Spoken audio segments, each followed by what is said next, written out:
Subscribe कीजिए scholar elite channel को और बेल आइकॉन को दबाइए लेटेस्ट एजुकेशनल वीडियो सबसे पहले देखने के लिए।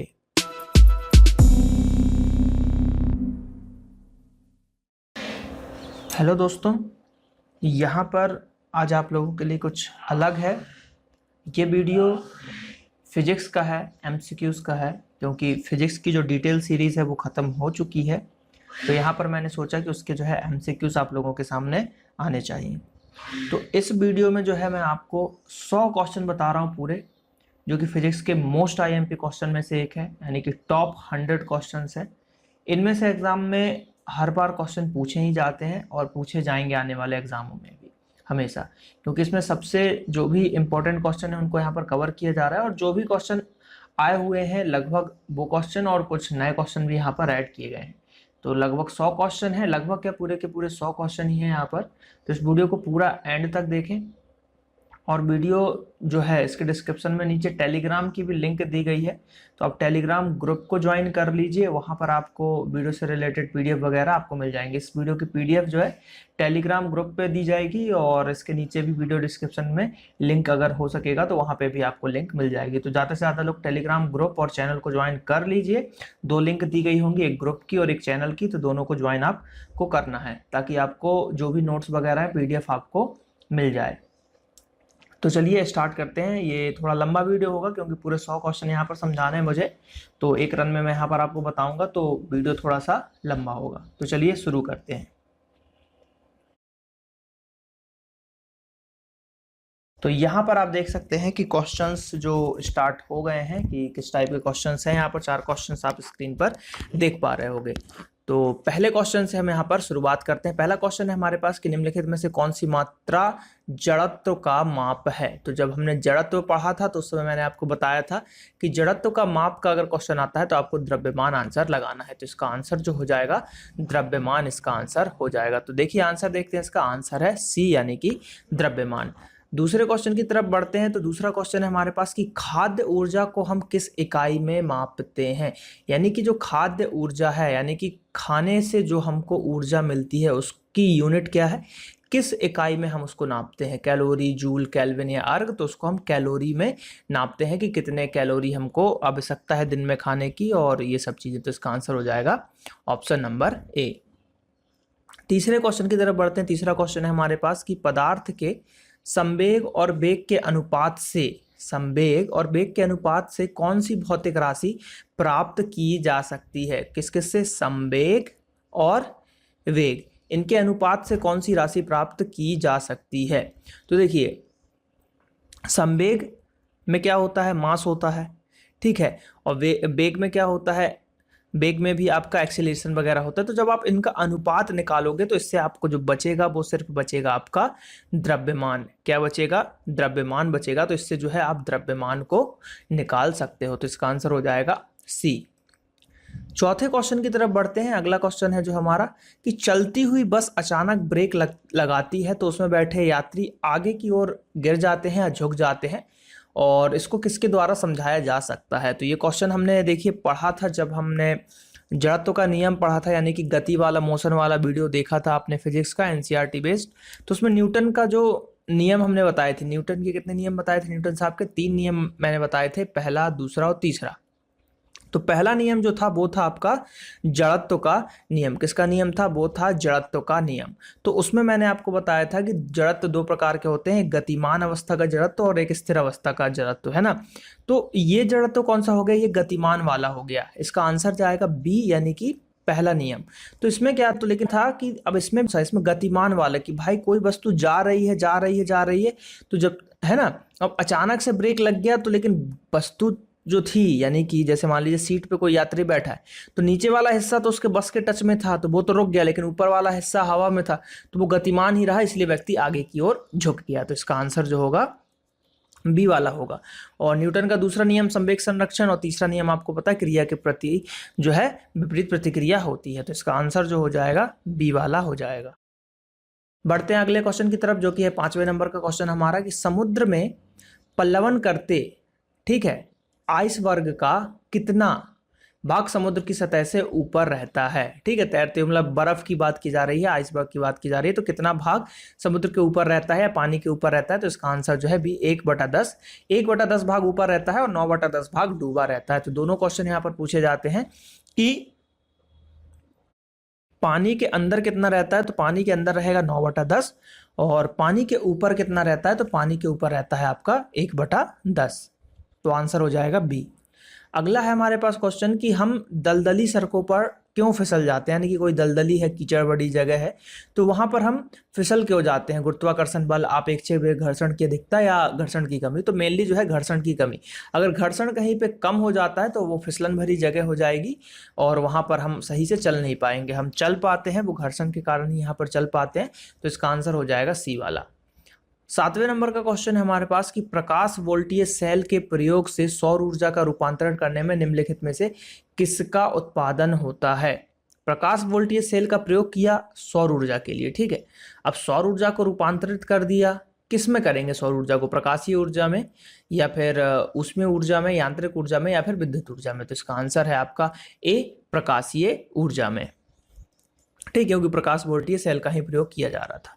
8वां है हमारा कि स्वचालित वाहनों में, ठीक है, स्वचालित वाहनों में द्रव चलित ब्रेकों का इस्तेमाल वस्तुतः किस नियम का सीधा अनुप्रयोग करता है? यानी कि मेनली है कि हाइड्रोलिक ब्रेक की यहाँ पर जो है बात की जा रही है, द्रव चलित उसकी बात की जा रही है। तो पास्कल का नियम या फिर टॉरिसेली का नियम, न्यूटन का नियम या आर्किमिडीज का सिद्धांत? तो यहाँ पर जो है आंसर जाएगा ए, पास्कल का नियम। पास्कल का नियम जो है हाइड्रोलिक ब्रेक से रिलेटेड होता है, द्रव चालित ब्रेकों से रिलेटेड होता है। तो इसका आंसर हो जाएगा ए वाला। बढ़ते हैं हम 9वें क्वेश्चन की तरफ। तो 9वां क्वेश्चन है हमारे पास कि जब दूध को प्रबल ढंग से मथा जाता है तो उसमें से क्रीम किस प्रकार से अलग होता है? तो मेनली यहाँ पर बात ये की जा रही है कि दूध को क्रीम मतलब मिल्क में से क्रीम निकालते हैं तो उसको क्या बोलते हैं? अपकेंद्रीय, उसमें कौन सा फोर्स लगता है? अपकेंद्रीय लग रहा है या अभिकेंद्रीय लग रहा है, गुरुत्व बल लग रहा है, घर्षण? तो देखिए मैं बताता हूँ, देखिए अपकेंद्रीय है ना, जैसे ये है, आप इसको घुमा रहे हो और एक दोनों है ना, इसको ऐसे ऐसे, जैसे मक्खन के लिए क्या करते हैं कि दूध को, क्रीम को बहुत ही, जो दूध होता है उसको बहुत ही स्पीड में घुमाया जाता है। ठीक, तो उससे क्या होता है कि वो जो क्रीम रहता है वो अपने आप ऊपर आने लगता है। तो वही पूछ रहा है कौन से फोर्स से होता है?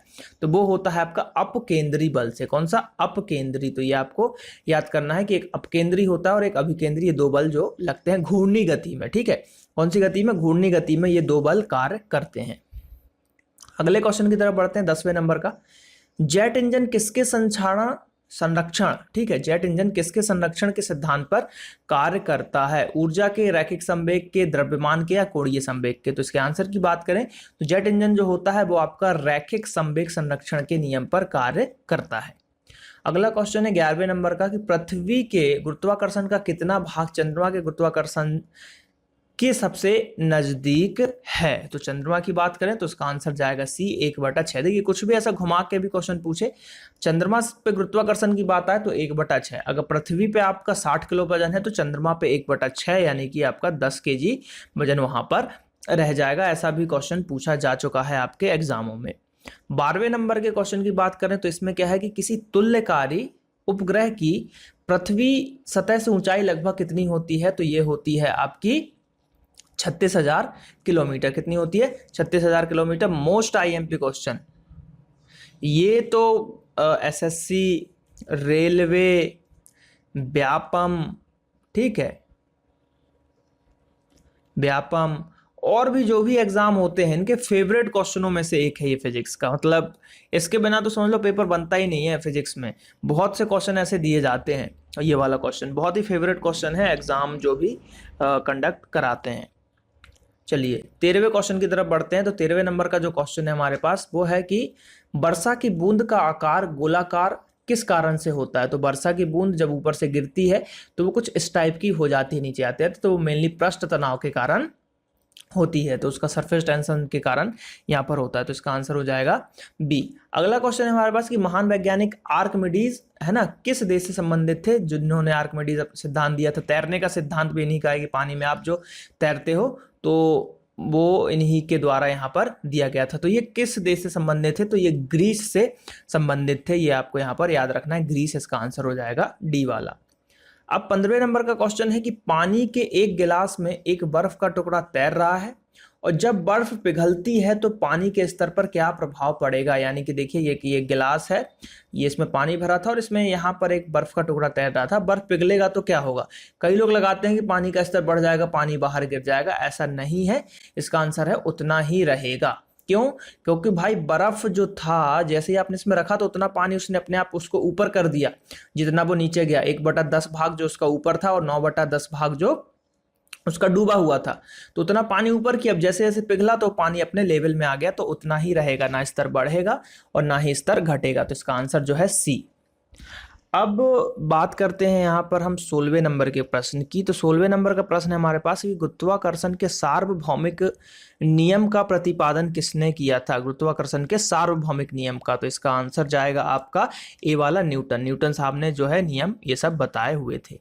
ठीक है, तो देखिए क्वेश्चन जो है इंपॉर्टेंट क्वेश्चन है। सभी क्वेश्चन लगभग एग्जाम में पूछे जाते हैं ये सब क्वेश्चन, इसलिए मैंने यहाँ पर लिए हैं। तो पूरे 100 क्वेश्चन को हम यहाँ पर पढ़ेंगे। 17वें नंबर का क्वेश्चन है। तो देखिए 17वें नंबर के क्वेश्चन में क्या होता है कि इसमें एक न्यूमेरिकल टाइप का क्वेश्चन है कि निम्नलिखित में से कौन सा एक किलोग्राम द्रव्यमान के पिंड पर कार्यशील पृथ्वी के गुरुत्व बल का सही मान है। तो भैया 1 किलोग्राम के द्रव्यमान पर जो कार्यशील गुरुत्व बल होगा वो 9.8 का ही न्यूटन का बल लगेगा। तो इसका आंसर हो जाएगा बी वाला। ठीक है, 18वें नंबर का क्वेश्चन है कि 1 हॉर्स पावर बराबर क्या है ना। तो 746 वाट होता है। ये तो बहुत ही बेसिक सा क्वेश्चन है, हर बार मैं पूछता हूँ आप लोगों को जब भी फिजिक्स पढ़ाता हूँ यहाँ पर। तो ये बहुत ही बेसिक क्वेश्चन है, 746 वाट याद ही होना चाहिए आपको। तो इसका आंसर है सी। अगला है 19 नंबर का। इसमें क्या है कि निम्नलिखित में से पूर्व ही बता दिया था कि सभी वस्तुएं है ना, सभी वस्तुएं पृथ्वी की ओर गुरुत्वाकर्षित होती हैं। किसने बता दिया था? आर्यभट्ट ने, या फिर बुद्धगुप्त में, बराहमिहिर ने, या फिर ब्रह्मगुप्त ने। तो इसका आंसर है ब्रह्मगुप्त जी ने पहले ही बता दिया था, न्यूटन साहब से पहले ही। 20वां क्वेश्चन जो है आपका कि निम्नलिखित में से कौन सा ऊष्मा का यूनिट है ना, ऊष्मा का यूनिट। अब इसमें से ऊष्मा का यूनिट कौन सा है? ओम तो है नहीं, वोल्ट है नहीं, एम्पियर है नहीं, बच गया जूल। तो जूल जो है ऊष्मा का यहाँ पर यूनिट है। तो आंसर हो जाएगा ए। अगला क्वेश्चन है हमारे पास कि किस तापमान है ना, कितना तापमान होने पर पाठ्यंक जो है सेल्सियस और फ़ारेनहाइट में एक सा हो जाता है ना। सेल्सियस में डिग्री सेल्सियस और फ़ारेनहाइट दोनों बराबर हो जाते हैं, तो वो होता है -40 डिग्री पर। कहाँ पर? -40 डिग्री पर। तो इसका आंसर हो जाएगा ए। अगला जो प्रश्न है हमारे पास 22 नंबर का, इसमें क्या है कि एक मनुष्य का ताप क्रम जो है 60 डिग्री सेंटीग्रेड है या सेल्सियस है, जो उसका तापक्रम फ़ारेनहाइट में क्या होगा। अगर 60 डिग्री है तो फ़ारेनहाइट में क्या होगा, यहाँ पर यह क्वेश्चन पूछा गया है। तो देखिए फ़ारेनहाइट पे क्या होगा, फ़ारेनहाइट पे होगा 140। तो देखिए यहाँ पर मैं इसको एक्सप्लेन नहीं कर रहा हूँ, आप फिजिक्स का वीडियो देखिए, उसमें मैंने इसके लिए एक फार्मूला बताया हुआ है। एक फार्मूला है, उस फार्मूले में जैसे ही आप वैल्यू रखोगे फ़ारेनहाइट और डिग्री सेल्सियस की, तो आप यहाँ पर जो है उसको कन्वर्ट कर लोगे। तो वो फॉर्मूला है, आप उस वीडियो में जाकर देख सकते हैं फिजिक्स के डिटेल वाले में, क्योंकि यहाँ पर बहुत ज़्यादा क्वेश्चन मुझे एक्सप्लेन करने हैं तो टाइम ज़्यादा हो जाएगा। 23वें नंबर का क्वेश्चन है कि देखिए ये वीडियो उन लोगों के लिए है जिन्होंने फिजिक्स पूरी पढ़ ली है हमारे वीडियोस से, और जहाँ से भी फिजिक्स पूरी खत्म कर ली है, तो उनको एक आइडिया हो जाएगा कि किस टाइप के क्वेश्चन आए हुए हैं एग्जामों में और कैसे हमको उसके आंसर लगाने हैं। तो ये एक तरीके का रिवीजन है, तो आप फटाफट फिजिक्स को पढ़िए और फिर इस एम्स को देख लीजिए। किसी झील की सतह का पानी बस जमने ही वाला है और झील के अधः स्थल में जल का तापमान क्या होगा, है ना। यानी कि जमने ही वाला है तो क्या होगा उसका टेम्परेचर, तो उसका टेम्परेचर होगा 4 डिग्री सेल्सियस। देखिए यहाँ पर एक क्वेश्चन एक और आता है, बता देता हूँ कि झील के ऊपर बर्फ जमी हुई है, फिर भी नीचे उसके मछली जिंदा रहते हैं, तो नीचे का जो टेम्परेचर होता है डिग्री होता है ना। बर्फ वहां पे जमी नहीं रहती, वहां पे पानी ही रहता है, ऊपर बर्फ जमी रहती है। तो ये क्वेश्चन भी यहाँ पर पूछा गया है। निम्नलिखित में से ऊष्मा का सर्वोत्तम चालक कौन सा है? लकड़ी, मतलब जल, लकड़ी, चमड़ा, या फिर पारा। पारा होगा, क्योंकि पारा एक धातु है, तो धात्विक गुण होता है कि धातु जो है हमेशा ऊष्मा के अच्छे सुचालक कहे जाते हैं। तो इसका आंसर है बी। अगला क्वेश्चन देखते हैं, 25वें नंबर का क्वेश्चन है हमारे पास कि आणविक संगठन के द्वारा ऊष्मा का संप्रेषण क्या कहलाता है। तो आणविक संगठन के द्वारा अगर ऊष्मा का संप्रेषण होता है तो इसको हम बोलते हैं संवहन, क्या बोलते हैं, संवहन बोलते हैं। तो ये इंपॉर्टेंट क्वेश्चन है, याद रखिएगा। 26वां क्वेश्चन है कि निम्नलिखित में से किसके द्वारा अधिक ज्वालक पैदा होता है। ठीक है, तो उबलता हुआ पानी, भाप, या फिर गर्म हवा, या सूर्य की किरणें। तो इसका आंसर है आपका बी, स्टीम। देखिए भाप क्या होता है, भाप में जो है गुप्त ऊष्मा ज्यादा होती है। क्या होती है, गुप्त ऊष्मा। तो क्या होता है कि आप अगर भाप से जलते हो तो आप बहुत ज़्यादा जल जाओगे, है ना। तो इसलिए यहाँ पर भाप से बोला जाता है कि भाप से नहीं, मतलब बच के रहना चाहिए, बहुत गर्म होता है भाप, है ना। चलिए अगला क्वेश्चन है कि किसी द्रव का उसके क्वथनांक से पूर्व उसके वाष्प में बदलने की प्रक्रिया को क्या कहते हैं। क्वथनांक से पूर्व ही भाप में बदल रहा है, तो वाष्पीकरण, संघनन, या फिर हिमीकरण, या इनमें से। तो इसका आंसर जो होगा, इसका आंसर होगा ए वाला, उसको बोला जाएगा वाष्पीकरण। 28वें नंबर का क्वेश्चन है कि ऊष्मागतिकी का प्रथम नियम किस अवधारणा की पुष्टि करता है। ऊष्मागतिकी का प्रथम नियम तो ऊर्जा संरक्षण का करता है, या कि कार्य संरक्षण का करता है, तापमान संरक्षण का करता है, किसका करता है। तो ये करता है आपका ऊर्जा संरक्षण का। Option A is the right answer. यहाँ पर देखिए साइड में आप देखते जाइएगा, यहाँ पर जो है करेक्ट आंसर आप लोगों के सामने ब्लिंक होते रहेंगे। अगला है यहाँ पर 29वें नंबर का क्वेश्चन कि निम्नलिखित में से किसकी ऊष्माधारिता अधिक होती है। लोहे का टुकड़ा, स्वर्ण का टुकड़ा, जल, या फिर बेंजीन। ऊष्माधारिता, तो ये जो है जल की ऊष्माधारिता जो है अधिक होती है। 30वां क्वेश्चन है बिना किसी ताप परिवर्तन के किसी पदार्थ को द्रव में गैस परिवर्तन करने के लिए अपेक्षित ऊष्मा को किसकी गुप्त ऊष्मा कहा जाता है। तो इसका आंसर हो जाएगा आपका वाष्पन की गुप्त ऊष्मा कहा जाता है। मिट्टी के घड़े में निम्न से किस क्रिया के कारण जल जो है ठंडा रहता है। द्रवण, ऊर्ध्वपातन, वाष्पीकरण, या इनमें से कोई नहीं। तो इसका आंसर है वाष्पीकरण के कारण। ये जो है क्वेश्चन आज से 2 साल पहले बहुत फेमस हुआ था, बहुत बार एग्जामों में जो है पूछा गया था।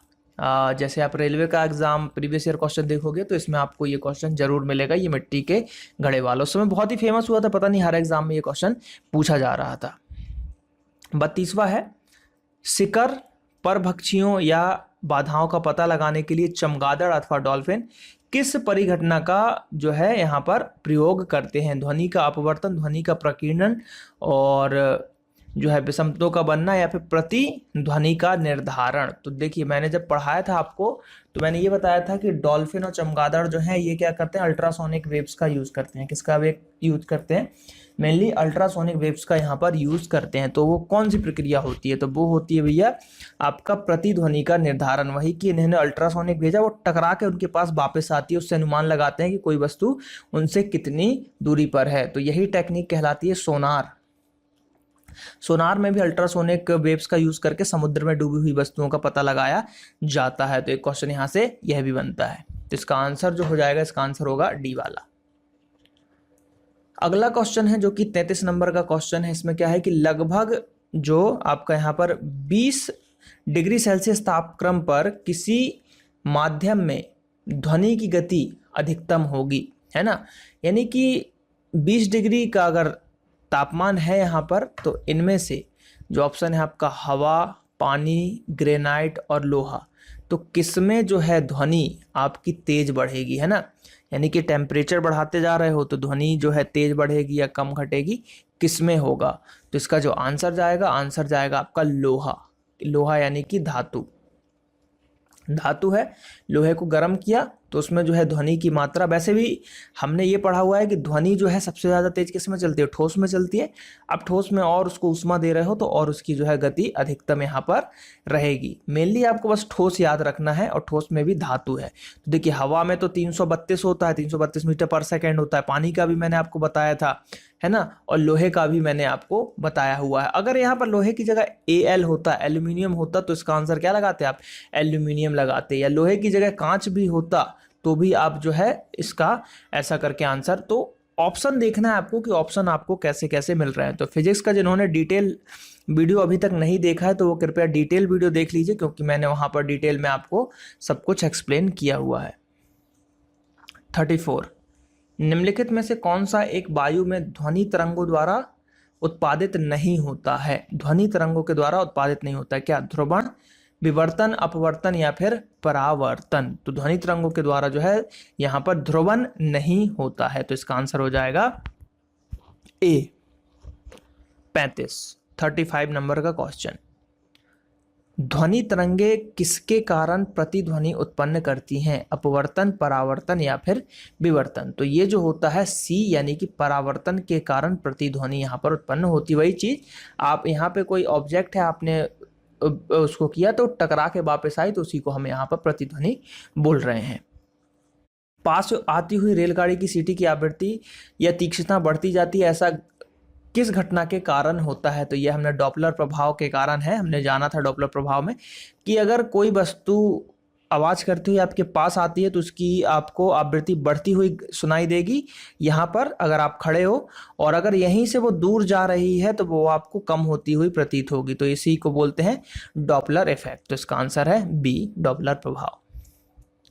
37 नंबर के क्वेश्चन की बात करते हैं। तो इसमें क्या है कि लगभग 20 डिग्री के तापक्रम पर किस माध्यम में ध्वनि की जो है गति अधिकतम होगी? तो ये क्वेश्चन देखिए यहाँ पर रिपीट हो गया है। तो इसका आंसर जो है डी वाला है। 38 नंबर के क्वेश्चन की बात करें तो 38वें नंबर का क्वेश्चन है, उसका आंसर होगा आपका कि प्रकाश के विद्युत चुंबकीय स्वरूप की खोज किसने की थी? तो आपके पास ऑप्शन है यहाँ पर यंग, न्यूटन, मैक्सवेल या स्नेल। तो इसका आंसर है आपका मैक्सवेल। मैक्सवेल ने इस चीज की खोज की थी कि प्रकाश के विद्युत चुंबकीय स्वरूप की खोज। 39 सूर्य की रोशनी को पृथ्वी तक पहुंचने में लगभग कितना समय लगता है ना? तो हमने 8 मिनट हमेशा से पढ़ा है, तो इसमें सीधे 8 मिनट आपको ये दिख रहा है, लेकिन पूरा है 8 मिनट 16.6 सेकेंड। 40 नंबर का क्वेश्चन है कि पानी में डुबोई एक छड़ी किस समवर्ती के कारण मुड़ी हुई प्रतीत होती है? यानी कि ये देखिए, मान लीजिए इसमें पानी भरा है और आपने छड़ ऐसा सीधा डाला है, लेकिन आपको थोड़ा सा ऐसा वो मुड़ा हुआ दिखाएगा। तो किस लिए दिखेगा? प्रकाश का परावर्तन, विवर्तन, अपवर्तन या फिर प्रकीर्णन। ये जो मुड़ी हुई छड़ दिखाई देती है वो प्रकाश के अपवर्तन के कारण हमको यहाँ पर दिखाई देती है। आंसर यहाँ पर आप साइड में देखते जाइए, आंसर आपको साइड में मिलते जाएंगे। तो इसका जो है आंसर सी हो जाएगा। अगला जो है प्रश्न हमारे पास 41 नंबर का, इसमें क्या बोला जा रहा है कि एक तालाब के तल में पड़ा हुआ एक पत्थर उच्च बिंदु पर रखा हुआ प्रतीत होता है। यह किस लिए होता है? वही चीज, ये एक मान लीजिए तालाब, जरूरी नहीं किसी बर्तन की भी बात की जा सकती है। यहाँ पर पत्थर रखा है लेकिन आपको वो प्रतीत होगा कि थोड़ा सा ऊपर उठ के है। तो किससे है? प्रकाश का परावर्तन से है, विवर्तन से है, बिखराव से है, अपवर्तन से है। तो इसका आंसर जो जाएगा, इसका आंसर भी डी जाएगा, प्रकाश का अपवर्तन। अपवर्तन के कारण ही ये सब चीजें हमको यहाँ पर दिखाई देती हैं। बात करते हैं 42वें नंबर के प्रश्न की। तो 42वां नंबर का प्रश्न है हमारे पास कि संबंधित माध्यम युग्म के क्रांतिक कोण, ठीक है, से अधिक आपतन कोण का सघन से विरल माध्यम की ओर जाने वाली प्रकाश किरण का क्या होगा? देखिए, एक ऐसा युग्म है जिसका क्रांतिक कोण से अधिक आपतन कोण है और सघन से विरल माध्यम की ओर वो जा रहा है, तो क्या होगा प्रकाश में? मेनली आपको याद रखना है कि सघन से विरल में अगर जाता है तो क्या होगा? विवर्तन होगा, परावर्तन होगा, अपवर्तन होगा या फिर समग्र आंतरिक परावर्तन होगा। तो इसका आंसर जो जाएगा परावर्तन होगा। क्या होगा? परावर्तन होगा। सूर्योदय और सूर्यास्त के समय आसमान में लाल रंग किसके कारण दिखाई देता है? मोस्ट आईएमपी क्वेश्चन, ठीक है, कि सूर्योदय और सूर्य अस्त के समय जो आसमान लाल हो जाता है वो क्यों होता है? तो वो होता है आपका भैया प्रकीर्णन के कारण। ये आपको याद ही रखना है। 43 फिर से मैं बता देता हूँ कि प्रकीर्णन के कारण जो है आसमान आपको शाम को और सवेरे लाल दिखाई देता है। पिछली साइड के ट्रैफिक को देखने के लिए ऑटोमोबाइल में किस प्रकार का दर्पण जो है उपयोग में होता है? यानी कि आप देखिए, यहाँ पर ये क्वेश्चन थोड़ा सा कुछ लोग यहाँ पर इसको बोलेंगे कि गलत है। अब यहाँ पर बात ये नहीं बताई गई उनने कि कार में या फिर साइड मिरर में। तो यहाँ पर जो ये आंसर लिया गया होगा साइड मिरर के हिसाब से लिया गया होगा। तो इसका आंसर देखते हैं। देखिए, उत्तल दर्पण है। तो मेनली ऑटोमोबाइल की बात की जा रही है, हम 2 पहिए वाहन की बात करेंगे या फिर 4 में भी बात करेंगे तो साइड मिरर की यहाँ पर हम बात करेंगे। क्योंकि देखिए बस ये पिछली वर्ड के कारण थोड़ा सा यहाँ पर दिक्कत उत्पन्न हो रहा है, क्योंकि साइड तो ठीक है लेकिन पिछली, जैसे कार की बात करें तो एक अंदर भी लगा रहता है मिरर जिसमें हम पीछे की चीजें देखते हैं, तो वहां पर कंफ्यूजन क्रिएट हो सकती है। लेकिन यहाँ पर आपको कंफ्यूजन क्रिएट नहीं करना है। इसका आंसर हो जाएगा उत्तल लेंस। 45वें नंबर का क्वेश्चन है कि कार चलाते समय अपने पीछे के यातायात को देखने के लिए आप किस प्रकार के दर्पण का उपयोग करना चाहेंगे। अब देखिए, इसमें कार सीधे सीधे कार लिख के आ गया, तो ऑप्शन है आपके पास अवतल, उत्तल, समतल, गोलीय। तो इसका आंसर हो जाएगा उत्तल दर्पण, ये भी क्योंकि साइड मिरर की बात की जा रही है। अब जो है आगे हमारे पास 46वें नंबर का क्वेश्चन, यदि एक व्यक्ति दो समतल दर्पण को 60 डिग्री कोण पर आना है और बीच में खड़ा है, तब उसके कितने प्रतिबिंब यहाँ पर बनेंगे, है ना, कितने प्रतिबिंब यहाँ पर बनेंगे आपको। तो उसके प्रतिबिंब जो बनेंगे वो बनेंगे आपके 5 प्रतिबिंब बनेंगे। तो इसके जो है न्यूमेरिकल, ये मैंने आपको जब दर्पण पढ़ाया था तो वहाँ पर मैंने एक फॉर्मूला बताया हुआ था, उस फॉर्मूला को यहाँ पर लगाकर आप इन चीज़ों को निकाल सकते हैं। 47वें नंबर का क्वेश्चन है कि हम पृथ्वी के पृष्ठ पर सूर्य का प्रकाश प्राप्त करते हैं, ठीक है। ये प्रकाश किस प्रकार से किरण पुंज है, मतलब अपसारी है, समांतर है, अभिसारी है या फिर बेतरतीब है। तो इसका आंसर है आपका सी, समांतर किरणें हैं यहाँ पर। 48वें नंबर का क्वेश्चन है कि निम्नलिखित में से कौन सा रंग जो है सम्मिश्रण दिन और रात के समय सर्वाधिक सुविधाजनक होता है। नारंगी, पीला, पीला नीला, लाल और हरा, श्वेत और काला। तो इसका आंसर है डी, लाल और हरा, ठीक है। लाल और हरा जो है आपके रात के समय में सुविधाजनक होंगे, इसलिए जो आप अगर रेलवे में देखते होगे लाल और हरा को बहुत ज़्यादा उपयोग में लाया जाता है। 49वें नंबर का क्वेश्चन है कि कैमरे में किस प्रकार का लेंस यहाँ पर उपयोग किया जाता है। तो कैमरे की बात करें तो कैमरे में जो लेंस उपयोग किया जाता है वो किया जाता है उत्तल लेंस को अधिकतर उपयोग किया जाता है। नेत्रदान में जो आंख का किस हिस्से को दे दिया जाता है, तो आंख के कॉर्निया को यहाँ पर दान किया जाता है, रेटिना नहीं दान होता।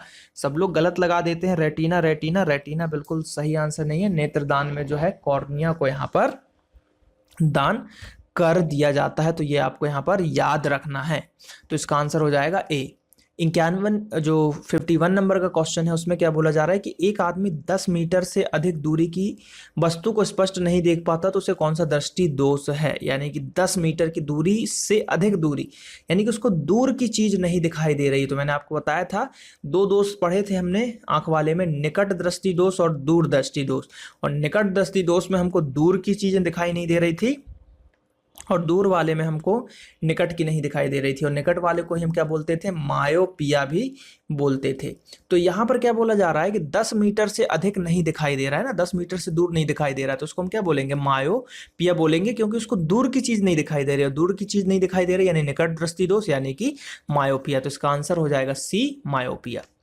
अब जो है अगला प्रश्न हमारे पास 52 नंबर का कि तंतु प्रकाशिक संचार यानी कि फाइबर ऑप्टिक्स की बात की जा रही है, में संकेत किस रूप में प्रवाहित होता है। तो फाइबर ऑप्टिक्स की बात करें तो उसमें जो भी संकेत होता है वो इस तरीके से चलता है और प्रकाश की स्पीड से जाता है, तो प्रकाश तरंग के रूप में जाता है। तो इसका आंसर हो जाएगा ए।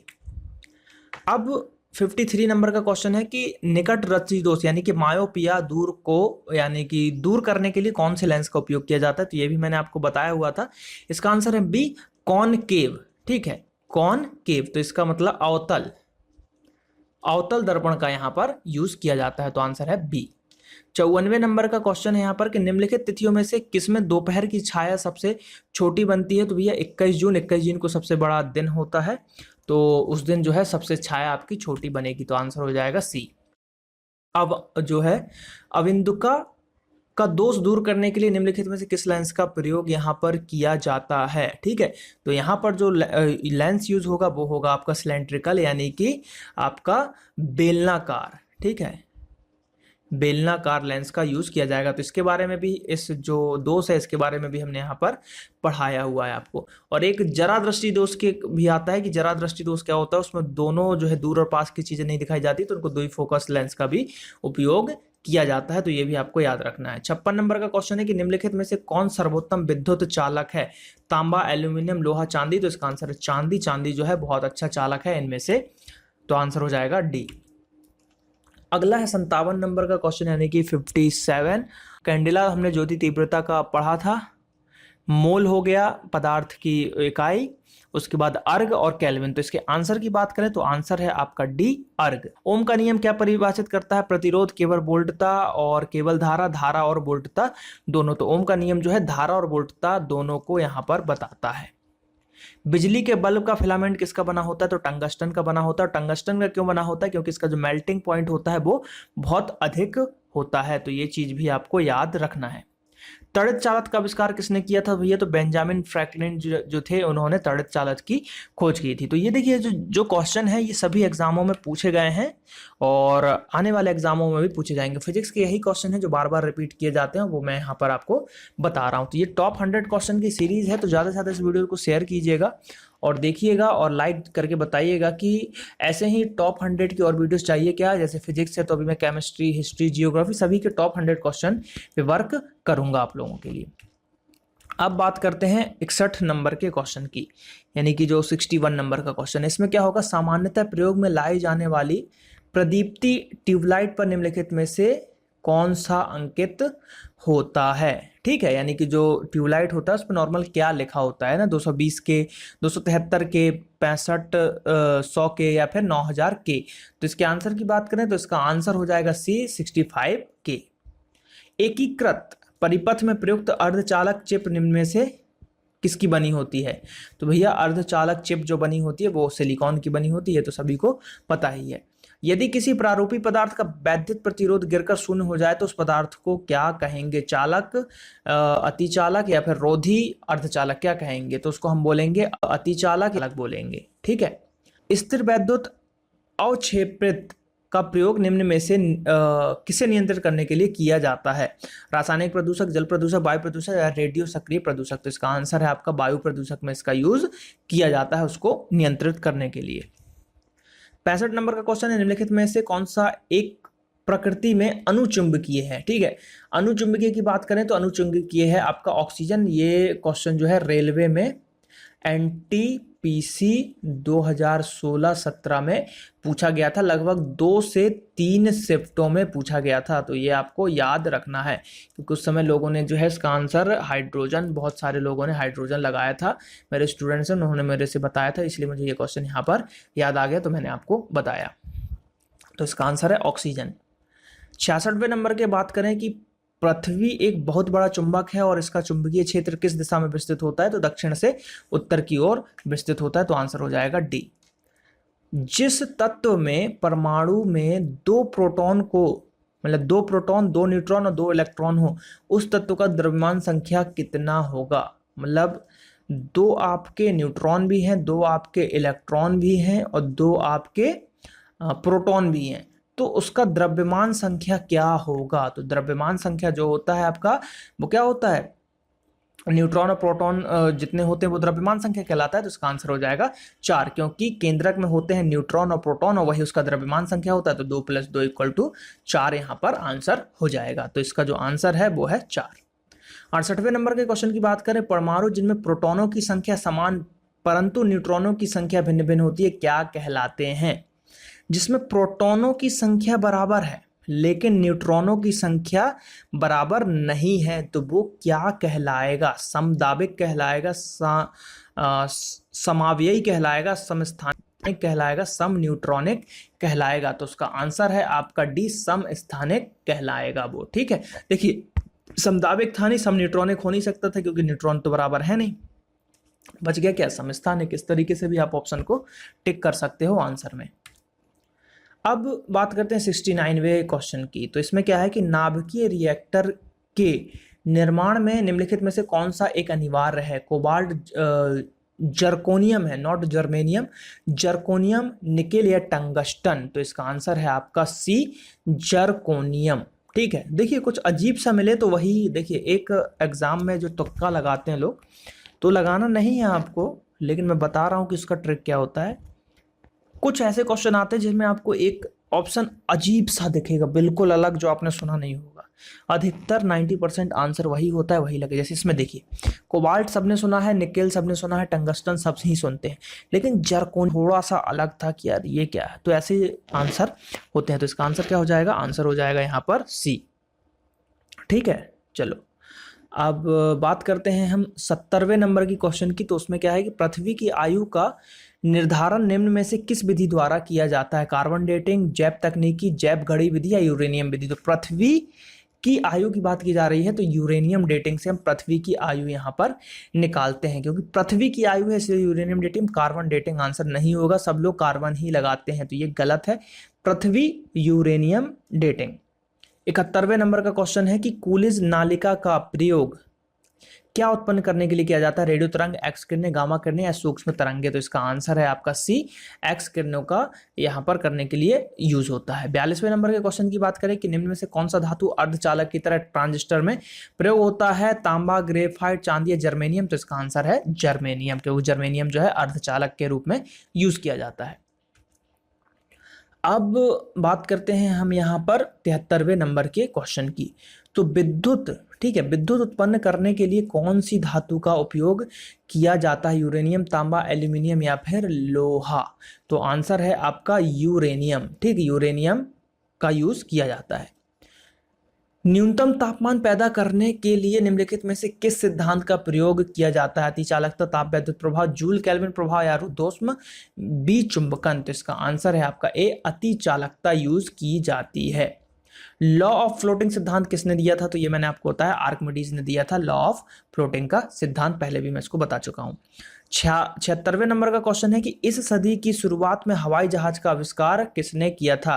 राइट ब्रदर्स, हम्बी डेवी या फिर ब्राउन या जेम्स वॉट? तो राइट ब्रदर्स जो है, राइट बंधु, इन्होंने जो है एरोप्लेन या हवाई जहाज की खोज की थी।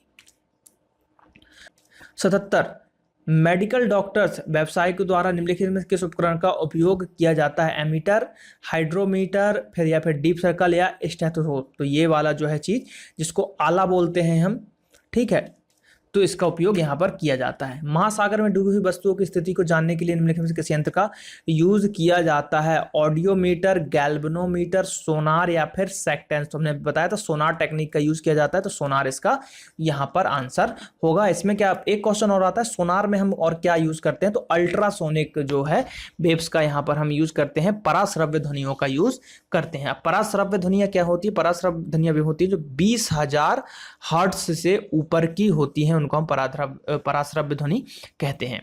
79, एक उड़ते हुए चक्के की प्रति सेकंड घूर्णन किससे नापी जाती है? ठीक है, बैरोमीटर से, बैरोमीटर तो होगा नहीं, हाइग्रोमीटर से, ये भी होगा नहीं, एनीमोमीटर है, स्ट्रेबोस्कोप है। तो इसका जो आंसर जाएगा वो जाएगा आपका डी, स्ट्रेबोस्कोप। देखिए इन सभी के बारे में हमको पता था, बैरोमीटर हमको पता था, हाइग्रोमीटर पता था हमको, एनीमोमीटर भी पता था, बस ये देखिए मैंने बताया ना हमेशा अलग सा आपको दिखेगा, ये आपने सुने होंगे, ये थोड़ा नहीं सुना होगा, तो आंसर क्या हो गया? डी हो गया ना, बिल्कुल। चलिए ये क्वेश्चन 80 वाला फिर से यहाँ पर रिपीट हुआ ये क्वेश्चन, तो इसका जो आंसर है आंसर सी, हम पहले ही इसको पढ़ चुके हैं। क्या पीपीटी बनाने में थोड़ी सी गलती हो जाती है, समझ में नहीं आता कौन सा क्वेश्चन ऐड हो चुका है, तो एक दो क्वेश्चन यहाँ पर रिपीट हो जाते हैं, तो कृपया उसको माइंड ना करें। अति लघु समय अंतरालों को सही सही मापने के लिए निम्न में से किस घड़ी का मतलब किसका प्रयोग किया जाता है? पल्सर, परमाणु घड़ी या श्वेत वमन या फिर क्वार्ट्स घड़ियां? तो इसका आंसर हो जाएगा आपका सी, परमाणु घड़ी को यहाँ पर यूज किया जाता है। एसआई पद्धति में लेंस की इकाई क्या होती है? तो जब हमने लेंस वाला चैप्टर पढ़ा था फिजिक्स में, तो मैंने बताया था लेंस का जो इकाई होता है वो डायोप्टर में हम इसको नापते हैं, तो इसका आंसर हो जाएगा बी, डायोप्टर। देखिए ऑप्टर भी उन्होंने लिख के रखा था ताकि कंफ्यूजन हो सके, क्योंकि लोगों को कभी कभी याद नहीं आता यार ऑप्टर ऑप्टर करके कुछ था, तो ऑप्टर भी दिख गया और हमने ऑप्टर को लगा दिया, तो नहीं ये गलत हो जाएगा, आंसर बी सही है। 83, निम्नलिखित में से कौन सा एक व्युत्पन्न परिमाण नहीं है? ठीक है, कौन सा एक व्युत्पन्न? अब देखिए हमने जो पढ़ा था मात्रक की व्युत्पन्न मात्रक यानी डिराइव्ड नहीं है, जो खुद ही है किसी और से मतलब नहीं मिलके बना हुआ है, तो वो है आपका बी, द्रव्यमान, क्योंकि द्रव्यमान खुद में ही अकेला, घनत्व, आयतन, चाल सभी डिराइव्ड है। निम्नलिखित में से किसकी इकाई न्यूटन मीटर नहीं है? बल, कार्य, ऊर्जा या गतिज ऊर्जा? तो इसका आंसर है ए, बल। ठीक है, न्यूटन मीटर नहीं है।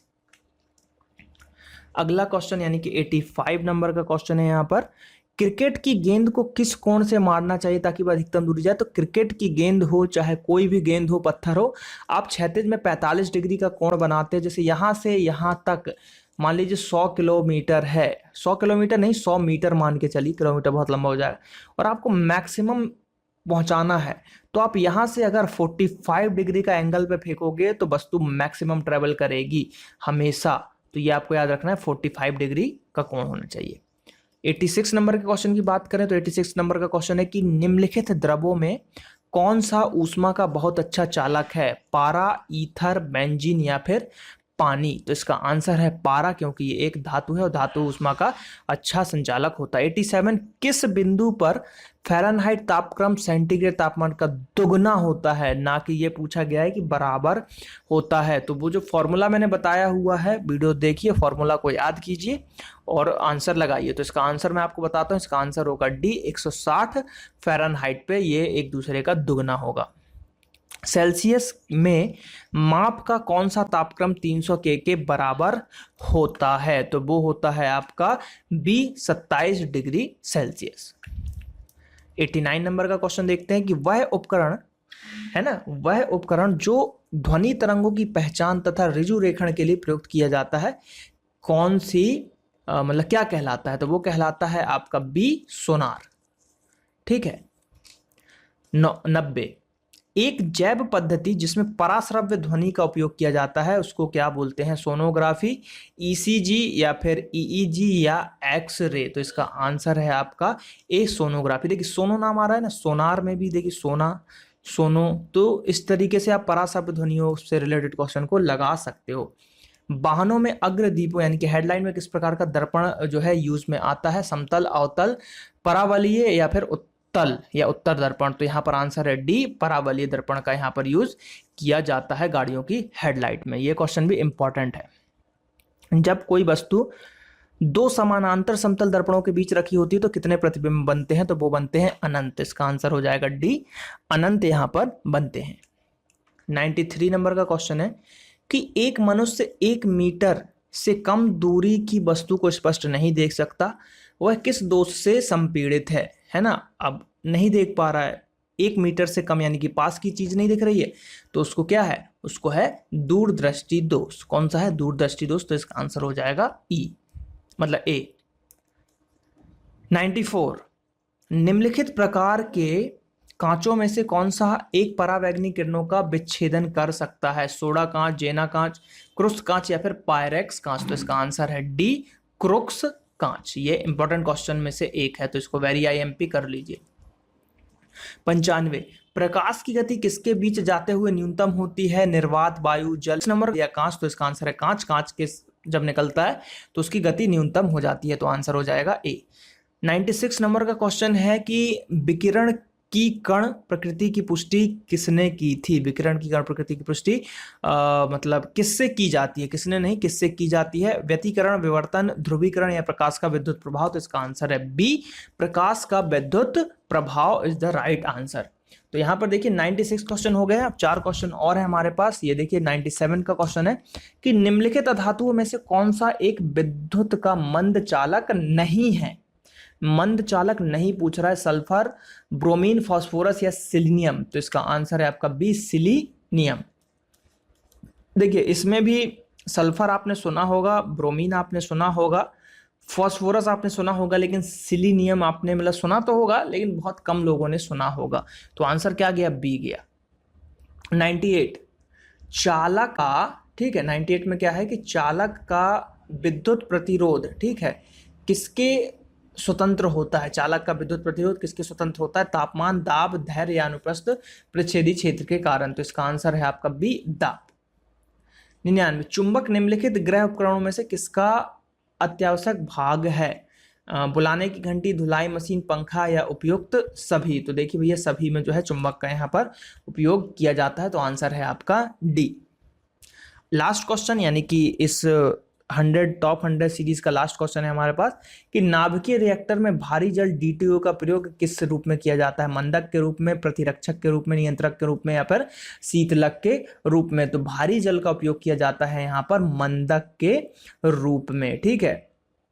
शीतलक में जो है यहाँ पर ग्रेफाइट वगैरह का यूज किया जाता है और नियंत्रक में हम कैडमियम की छड़ को यहाँ पर यूज करते हैं। तो ये चीजें यहाँ तो याद रखना है आपको। तो D2O जो था भारी जल, इसका तो फॉर्मूला ही पूछ लिया जाता है कि भारी जल का फॉर्मूला क्या है। तो भारी जल का फॉर्मूला D2O है और इसको क्या करते हैं, ये मंदक के रूप में। और नियंत्रक आजकल पूछा जा रहा है, तो नियंत्रक में आप याद रखिएगा कैडमियम की छड़ को यहाँ पर यूज किया जाता है, ठीक है।